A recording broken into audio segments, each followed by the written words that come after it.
Now, I know that Game Week 30 has only just started, but if you know me, you know that doesn't stop me making some FPL content. And there is already quite a lot to talk about. So in this video, I'm going to go through players to buy and avoid ahead of Game Week 31.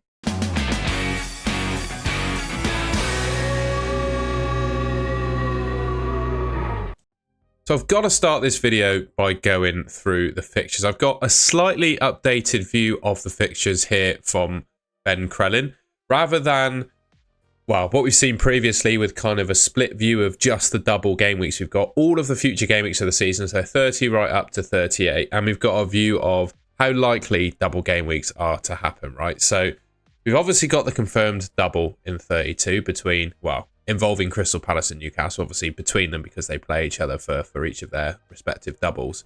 And then in Game Week 33, we've got 4 teams that are, well, likely to have a double game week. And quite a lot from the previous screen have actually been ruled out. Quite a lot, what you can see there, quite a lot of teams might double in 36 instead. So the likely teams to double in Game Week 33 are Crystal Palace, Man City, Aston Villa, and Arsenal. So we're seeing here, Crystal Palace, for example, could potentially, what's likely, that they have 2 consecutive double game weeks. Now, we will probably get confirmed news of exactly how these fixtures fall and how these double game weeks look before the Game Week 31 deadline. Obviously, I'm recording this video on Tuesday night, so we're before the news. But, you know, this gives you an idea ahead of time of likely teams to double in 33. And you can see there as well, there's some possible teams that could also double in Game Week 36. And I guess I was about to pause then. Well, sorry, I was about to finish the segment. But as you're probably aware as well, any teams that double in 33 will likely have a blank game week in 34. In fact, all of the teams that are likely to have a double game week in 33 are looking like they are all going to blank in 34. And then I would say any teams that double in 36 will probably blank in 37. I think that's kind of how it's going to play out. So yeah, bit of news there on the fixtures. So, unfortunately, we've had an injury to Aina, who has been, I don't know if I can really call him a hero in my team in FPL, because I think in pretty much all the times where he scored points that would get me green arrows, he's been on my bench. But yeah, very ashamed to see him go off injured. I think he played 2 full games for Nigeria over the international break, and then, of course, Forest played, it was against Brighton, wasn't it, in the Cup? Yeah, they played the full 100, well, he played the full 120 minutes, then obviously Tuesday in the Premier League and got injured against Man United. So it does look like Aina is injured. He did walk off the pitch under his own steam, so I don't necessarily think it's a serious injury, but I would say it's an injury to the point where, well, I think quite a lot of managers are going to be wildcarding in 31 if they haven't already.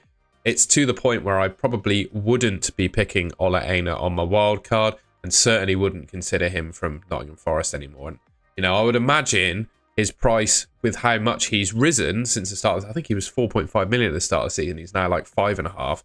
I would imagine quite a lot of managers are going to be selling him and his price is going to drop. So I just had to talk about the Aina injury. We've also got a Gabriel injury. This is probably, I would say, the biggest news that came out of it, with quite a lot of managers wildcarding in Game Week 30 and picking Gabriel because, of course, they're likely to have a double game week in 33. Yeah, very unlucky. Oh, so it's 33? Yeah, it is 33. I get confused with 2 of my game weeks. He only lasted 50 minutes and picked up a hamstring injury. Now, I don't think it's a serious hamstring injury, but when you get a hamstring injury, you're not really back for at least a couple of weeks. If it's absolutely like tiny, you're back in a couple of weeks. If it's anything more serious, it's probably a full month to properly recover. So ultimately, if we just go back to the timescale of the double game weeks, you know, double game week 33 in 2 game weeks time in the chronological order, I guess, that I'm recording this video ahead of Game Week 31. Gabriel, he's probably not going to be back for Game Week 33. So I think if you've got Gabriel or you're playing your wildcard in 31, you're probably in a place where you're looking for alternative Arsenal defenders. And what I've got here is a comparison between Timber and Saliba. I think these are the 2 guys I would pick outside of Gabriel from the Arsenal defence. Obviously, Timber comes in $500,000 cheaper than Saliba at the moment. And when you compare the 2 of them, well, there's not a whole lot to split them in terms of their attacking output. I would probably say, you know, defensively, I haven't even bothered comparing the 2 because they're going to score the same points for Arsenal defensive performances, right? So the real differentiator between the 2, I would say, is how sort of attacking the 2 of them are. And well, in my mind, before I actually looked at the stats, and I'm sure you might agree with this as well, I assumed that Timber was like head and shoulders above Saliba from an attacking perspective. But when you actually look at the data, well, I would actually give Saliba the edge. I mean, he scored twice as many goals, put up more than twice as many expected goals, and there or thereabouts in terms of expected assists. And I would also say his minutes are probably slightly more, even though I'd say Timber's pretty nailed on. I would say Saliba is probably the most nailed on Arsenal defender now, following on from that Gabriel injury. So, yeah, you've got an injured Gabriel. And quite simply, I think Saliba is the best replacement. If, of course, you can get to him. If you want to save a bit of cash, go Timber, fine. But I think when you compare the two, Saliba is just worth that little bit extra. Now, we'll see what happens. So I'm following the game along on Twitter, and Saka's just been subbed on in the Arsenal game in the 66th minute. So we'll see what happens in that one. Obviously, I think managers who bought him on their wildcard or just bought him in general will be disappointed to see that he didn't start. He was obviously benched by Arteta, despite Arteta saying he was fit and ready to go for the game against Fulham. But I guess, yeah, it is what it is. So, yeah, 16 attacking returns from the 16 appearances he's made so far this season. He's obviously made 17 now coming off the bench. So we'll see what happens in that game. But I think regardless of what happens in this game, apart from the fact, I guess, if he gets injured, I think Saka's a great option in FPL. I mean, Arsenal have got, if we just go back to the fixtures, Arsenal have got that likely double game week in 33. And also, the Arsenal double game week is Ipswich and Crystal Palace, right? And I would say, given that Haaland is obviously going to miss a significant proportion of the rest of the season, he would probably be my number one captain for game week 33. And now he's injured. Who then is the best captain for game week 33? I would personally say probably Bukayo Saka. So, you know, you're looking at Saka. He's returned from injury, come off the bench against Fulham. We'll see what he does. Hopefully he doesn't get injured. I'll look like a mug in this video. I'm sure he'll be fine. I think he's the best captain in game week 33. And if you don't have him in your team already, which I think quite a lot of managers won't, given that he's only 12.3% ownership at the moment, I think that ownership is going to absolutely skyrocket by the time we get to game week 33. And he's probably going to be the most popular captain, right? Well, I'd imagine across the whole game, it's probably going to be Salah with how many dead teams there are. But, you know, amongst engaged managers, I think it's a fair bet to say that Saka is probably the best captain for 33. So, you know, if I was looking to make transfer decisions at the moment or thinking of players to buy on my wildcard, by the way, I have a wildcard video coming out towards the end of the week. Once we actually know how the fixtures lie, you know, I think quite a lot of managers be setting up for a wildcard in 31. Saka has got to be in there in my mind. In addition to Saka, we saw that Crystal Palace are likely to have 2 consecutive double game weeks, and I know he hasn't played at the time of making this video yet, and I think Glasner has been a little bit conservative with how many minutes, well, certainly in the press conference anyway, it suggests that Jean-Philippe Mateta isn't going to get a full 90 minutes in their game against Southampton. He probably doesn't need to play the full 90 either. But I would say, alongside probably Isak now, Mateta is probably the best forward in the game. You know, the prospect of, I guess, that Brighton game, given that it's kind of the Crystal Palace derby, is actually quite a tough fixture. But once he gets outside of that, obviously he's got Newcastle away, Man City away in a double game week, which I actually, sorry, we're just on Aina there, which I don't actually think is, well, I don't think it's the worst double game week, right? There are 2 relatively, obviously, tough places to go, right? But I don't think certainly Man City's defence are on form at the moment. I also don't really massively back Newcastle's defence either. And then following on from that, they've obviously got Bournemouth and Arsenal.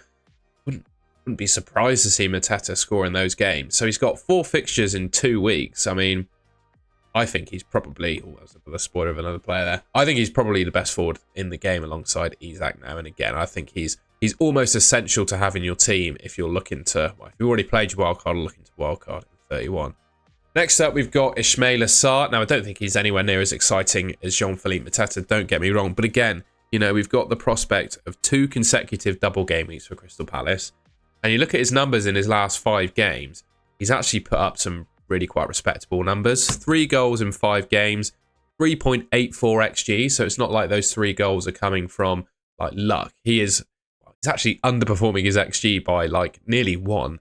And he's also put up over 1 expected assist and not got an assist as well. So he's actually underperforming his underlying numbers over the last 5 games.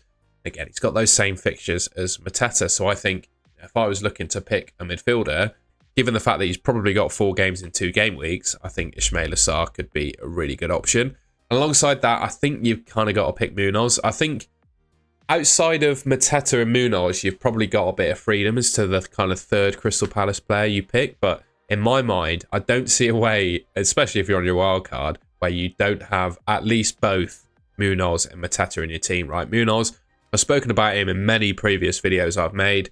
I just think the guy's absolutely fantastic in FPL. He ticks all the boxes that you want in an FPL defender.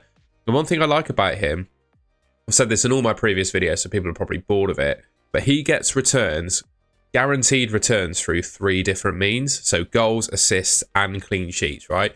And when you tot up how many goals, assists, plus clean sheets he's got, so 8 attacking returns, 9 clean sheets, is 17 total returns, attacking and defensive, from 27 appearances. Now, if you flip that and say you had, I don't know, a 5.1 million striker in the game or a 5.1 million midfielder in the game, and they got 17 goals in 27 appearances, you'd be pretty happy with that, right? I know he's gotten 5 assists, so the points are a little bit lower for that, but I think you see my point. You get an incredible value for the level of returns that he's putting up, and I just think he's going to be nailed on in. Certainly nailed on in my wildcard draft for Game Week 31, and if you don't have him already, I think he's almost a shoe-in at the moment. I'll admit, I've been a little bit off the FPL radar over the last few days because I've been away with work, so I unfortunately couldn't do a deadline stream for Game Week 30 either. And I don't know how much chat there has been about Anthony Gordon, but when you look at the Newcastle fixtures, you know, over the next couple of game weeks, Leicester away and then a double game week of Man United and Crystal Palace at home. And outside of Isak, I think Anthony Gordon, as long as he's fit, is probably the second best Newcastle option. Eddie Howe just absolutely loves the guy, right? He's going to play, well, I'd say every minute. But he's returning from injury, so he probably isn't going to play 90 maybe against Leicester. That's if he returns. I've got a little bit of news on that coming up. But I do think outside of Isak, he's probably the second best Newcastle asset. And I personally, it's just my personal opinion, I suppose. A lot of people probably picked him already or considering it. I think he's worth the difference on Murphy as well. I know it's only 12 attacking returns from 26 appearances, which is not an absolutely great level of returns, I suppose. Has underperformed his XG as well by a magnitude of 2. So, you could maybe consider that 14 expected returns, because usually players massively outperform their XA anyway. Anyway, I'm sort of rambling on about underlying numbers. I think Anthony Gordon is the second best Newcastle asset beside Isak, and they've got Leicester in a double game week coming up. So I think he's almost, another one of those players that is really close to being essential in my mind. I don't like using the word essential because I don't think any player is absolutely essential, but I think you see my point. Anyway, in terms of his fitness, so we got an update from Eddie Howe, although everything Eddie Howe says in press conferences should probably be taken with a pinch of salt, given that he's previously stated Anthony Gordon has been injured, and then he started that same game week. I remember, I don't know if it was last season or the season before, but Anthony Gordon genuinely left St James's Park on a pair of crutches. I think Eddie Howe said he's going to be missing for a while when he played the next game. So take it with a pinch of salt.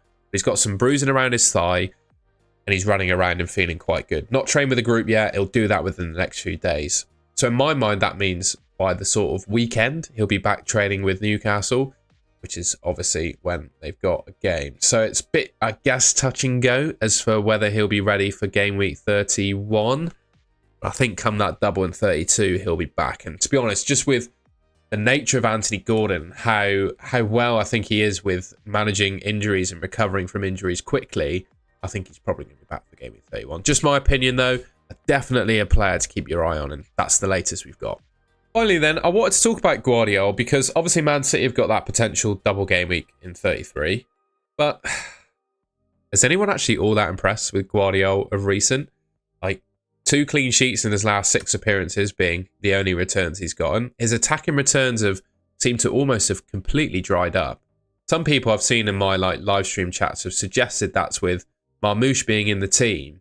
It's kind of taken away from Guardiola's attacking returns. Well, his ability to take up the positions he was getting to get those attacking returns, if that makes sense, because Marmoush is now kind of taking them up. That's the theory of some people. I don't know if that's true or accurate. But potentially, with Haaland's injury now, is that going to mean that Marmoush is going to be trusted as that Man City centre forward, which then frees up the space for Guardiola to be the attacking left back that we all know and love? I guess that's another little thing to sift into that argument, isn't it? But anyway, I wanted to make a point about Guardiola because, well, he seems very popular in wildcard 30 drafts, and me, myself, I brought him in Game Week, would have been Game Week 29 for the blank. And I think I regret it already, to be honest. You know, I'm definitely not that impressed with Man City defensively at all this season. And I don't, even though they've got Leicester in Game Week 30, I'm not even massively convinced they keep a clean sheet in that game. And I don't know how many are actually realistically going to come. Man United, Crystal Palace, Everton, I mean, and they've obviously got that potential double as well. I mean, realistically, they could concede in all of those games. I think you're kind of reliant on maybe attacking returns for Guardiola already with how poor Man City have been defensively this season. I just don't really back him, to be honest. And I say this as someone who bought him a couple of game weeks ago. Yeah, this video is called Buy and Avoid, isn't it? So I wanted to give my opinion on Guardiola that, yeah, he probably... Let's have a look at those fixtures again. We'll round off with the fixtures. He probably is a buy with that Villa-Everton double game week in mind, but it doesn't fill me with all that much confidence. All right, well, that's the end of the video. I hope you enjoyed that and found it useful. Apologies again if you were waiting for me to do a Game Week 31 deadline, or Game Week 30 deadline stream, sorry. I did a post on my YouTube. I don't know quite how many people would have seen it, but I've just been away with work at a couple of meetings today, and I just couldn't deadline stream, basically. As you might know, I do this channel alongside a full-time job, and sometimes, you know, the full-time job has to take priority because it pays my bills at the end of the day. So I hope you can appreciate that. I got home, went to the gym, and then made a video for you guys. So I hope you can appreciate the graft on a Tuesday night that I've done there. All right, anyway, stop monologuing about my life. Let me know what you think of those players that I've shared in the video just there, and if there are any others that you want to add. And yeah, I think that's everything. If you enjoyed it, please leave me a like rating. Like I said, let me know in the comments if there are any other players you wanted to mention. And if you haven't already and want to see more content from me, I would really appreciate it if you could subscribe to the Golden Goal channel. We're really closing in on 13,000 subscribers now, which to me feels absolutely mental. And it'd be mega if we could reach that in the next couple of weeks. So if you can help me along to that goal, I'd really appreciate it. All right, I'll catch you in my next video.